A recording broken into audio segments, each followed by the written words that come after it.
Assalomu alaykum do'stlar. So'ralgan savollarning ichida mana har qaysi iltimosnomalarniki vaqti qancha ketadi deb so'rabdi ekan. Ashuni sizlarga bir shu to'rbetning o'zini ko'rsatib qo'ymoqchi. Qancha vaqt ketadi? CIC, GC.C. Kanadaniki hukumat to'rbeti, kirmiz inglizcha. So'zlamoqchi, bilmoqchi bo'lgan savolimizning o'zini bevosita kirgizsak bo'ldi. Masalan, processing time. Processing time desek mana bir narsa chiqadi ekan. Endi masalan sayohat vizasiga qanchalik vaqtda iltimos qildingiz desa, which temporary residence application, visitor visa from outside of Canada, where did you apply? Masalan Turkey deb olaylik. Undaqda get processing time 13 kunda sizga chiqadi ekan visitor vizani beradigan bermaydiganligi. Shunchaki masalan nimani bilmoqchi bo'lsak, hamma savolimizni mishaga kirgizsak bo'ladi. Endi masalan yana boshqa bir narsani qilib boqaylik, vaqtini tekshirib boqaylik. Masalan siz Kanadaga kelib bo'lgandan keyin panohlik iltimos qildingiz deydi. Which program are you applying for? Government assistant refugee mo, private sponsored refugee mo, yoki protected person convention mo yoki Kanadaga kelib bo'lgandan keyin uchinchini tanlaymiz.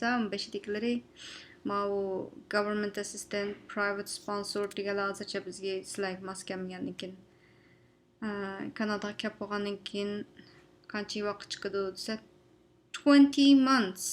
Ilgari 22 oyda hozir 20 oyga tushibdi. Yaxshi. Bir cağlar 5 aydan çıkıdığan çıkıdım. Hem de muşun içinde bu taliyiniz bolsa 2 ayda bulmasa 20 ayga sozuldu degan gap. Mekap panahlıqqa iltimos qilsangiz sizga bir haftaning ichida mo'sh gap 15 kunning ichida sizga bir qog'oz chiqarib berdi va odam shu panahlıqqa iltimos qilsa bo'ladi ekan deydigan. Andan keyin siz sudning vaqtini saqlaysiz. Sudningki vaqtini saqlasak, ya'ni mo'sh 20 oy dedim o şu taliyans bolsa 2 ayda bo'lmasa 20 oyga so'zilib ketadi degan gap. Unda bo'lsa, yana boshqa bir narsani tekshirib boqaylik. Processing time ning ichidan yana nimaga qiziqamiz? O'quvchi vizasimi? Immigration mi ya? Immigration qilib boqaylik ya. Economic immigration iki nurg'un planlar bor. Masalan, mishaga ko'chmanlik iltimos qilmoqchi bo'lsanglar, which economic class you application? Bularning ichida Canadian Experience Class degan mush Kanadaning ichida turib iltimos qilgan mishadagi xizmat vizasini tejab bilgan nimqoni biz boshqasini izlab boqaylik ya.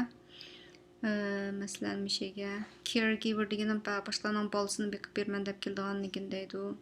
Atlantic Immigration Pilot Program onunki vaqtim self-employed person federal. Mushun kelib oshxona ochman desanglar mushun qilib boqamizmi ya? Self-employed person. Self-employed degan o'ziga o'zi ishlaydi degan gap shu. Buniki processing time'ni qarab boqaylik. Buniki 22 oy vaqt ketadi ekan. Hamma nimaga vaqt ketadi shu. Vaqtni o'ylashmasanglar bo'ldi shu. Kelgandan keyin nim qoldi babika, qoldi ba pasportni berdi. Ondan keyin pasport qachon chiqadi deb so'rabmizmi? Ahmoq haqda. Oldu başınca yıl sözlep duray. Qısqa qilish videolarimni a. Baydigandagidek bir nim qilmoqchi bo'lsanglar shu Kanadaniki hukumat to'rbetiga kirib CIC muhabbekat kirgandan keyin to'rbetga kirgandan keyin o'sha inglizchani bilib izlaydigan yerga so'raydigan savolinglarni kirgizsanglar sizlarga har qanday nimani deb berdim. O'sha chiqib turaymi bugun? Azroqlam. Xo'sh.